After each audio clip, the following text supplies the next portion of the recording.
Today we're going to dive into the world of plants versus zombies and uncover some wild facts about the plants. I mean, who needs a boring garden when you can have an army of killer vegetation defending your home from brain-hungry zombies? Before we start, how about hitting that subscribe button? It'll make Mr. Peace happy, no pressure, but it's the right thing to do. First up, the Peashooter. You might have thought it was inspired by that Pokemon Bellsprout, right? With its sprout-like design and all. But nope, the Peashooter is actually based on Pisum sativum, also known as the garden pea. And while Bellsprout is all about the pitcher plant, the Peashooter is just trying to get you to eat your veggies. So, no, it's not a Pokemon, sorry to burst your nerdy bubble. Next, let's talk about sunflower, because what's a zombie apocalypse without a little sunshine, right? Sunflowers produce sunlight for you, and it only takes about 4 to 10 seconds for that first beam of sun to shine down upon you. Then every 24 seconds, they'll keep feeding you more sunlight, like a vending machine that only gives you pennies. Oh, and did you know? The sunflower appears on the Zen Garden fertilizer bag. Talk about product placement? That's some real corporate synergy right there. Now the cherry bomb. We all love the explosion, the chaos, and the way it turns zombies to crispy ash. But here's a fun little secret.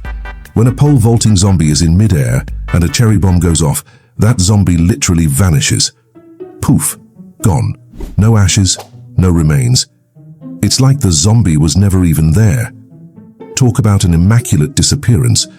But don't get too excited. That doesn't happen every time. It's like the game's way of teasing you, and then we have the Walnut. Oh yes, this little guy is the unsung hero. It's the only plant that doubles as both offensive and defensive. On one hand, it's blocking zombies like it's a wall. On the other hand, in Walnut Bowling, it's launching itself like a torpedo at zombies. I mean, talk about multitasking, and if you didn't know, it's the one plant that takes the longest for a regular zombie to consume. About 80 seconds. Yes, it's tough. It can last longer than your average relationship. Snow pea might disappoint some people when it's planted behind a torchwood, because instead of becoming a fiery, aqua-blazing pea, it just becomes a regular frozen pea. It's like expecting fireworks and getting a sparkler. The disappointment is real, I know. Moving on to the Chomper, this guy's got the best job in the garden. He's based on the Venus flytrap, and he's the only instant kill plant that can't take out a gargantua. You'd think that with all those teeth, he'd be able to handle a giant zombie, but nope. Apparently size does matter. Ever notice how sometimes the Peashooter shoots only one pea instead of two? It's like the game just gets tired of working and decides to throw you a curveball. It happens on the first shot. It's like it has its own mood swings and you're just left wondering, what happened to the second pea? Now let's talk about the puff shroom. The almanac says it has a short range, but guess what? That's a lie. The puff shroom can actually shoot all the way to the end of the lawn, like it's trying to prove the almanac wrong. But don't let that fool you, it's still as weak as a kitten on a cold day. Fume shroom is another quirky little mushroom. It's the only mushroom that moves its cap and not its whole body. While all other mushrooms do a little wiggle dance, the fume shroom is like, nah, I'll just move my hat. I'm too cool for the full body wiggle. Now who's ready for a grave buster fact? Did you know it's the only non-mushroom plant you'll encounter at night? Yet, somehow, it's not considered a nocturnal plant. You'd think they'd give it a little more credit, considering it's digging up graves and causing all kinds of spooky shenanigans.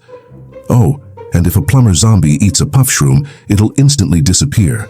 Poof, gone. Like that zombie never existed. Magic. Doom shroom is the plant equivalent of a wrecking ball. It can destroy other plants like lily pads, pumpkins, and even flower pots. And you know what's crazy? It's got friendly fire activated. So, don't get too cocky with that one.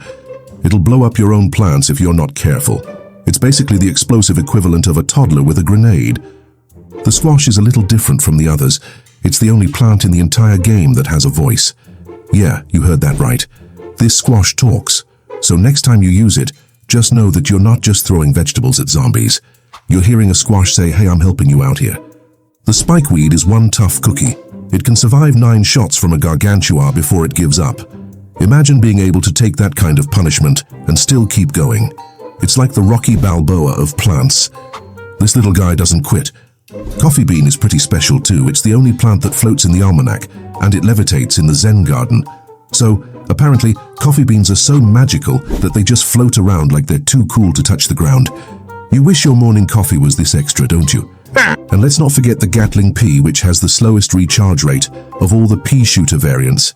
It's like the game was like, sure, you can have more peas per shot, but you're going to wait forever to get them. It's like an old-timey vending machine, slow, but eventually you'll get what you want. Gloom shroom is the most expensive mushroom in the game and has the shortest firing range.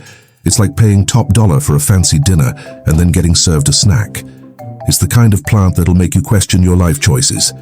But then it unleashes such devastating damage that you'll forgive it. Let's talk about magnet shroom for a second. It doesn't steal a zombie's weapon when the zombie's been hypnotized. That's right. A zombie could be carrying around a huge metal shovel or a rake, and the magnet shroom will just look at it and say, "Nah, I'm not going to mess with that." But when it's next to a golden magnet, it activates for some reason, kind of like a weird symbiotic relationship. And finally, Imitator. This plant costs a fortune, 30,000 sun. But here's the catch. It can't copy upgrade plants. So don't even think about imitating a Gatling P and then trying to upgrade it to be better. Nice try. But it's not going to happen.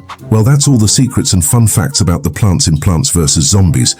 If you want to see a similar deep dive into the zombie side of things, don't forget to hit that subscribe button. Bye now.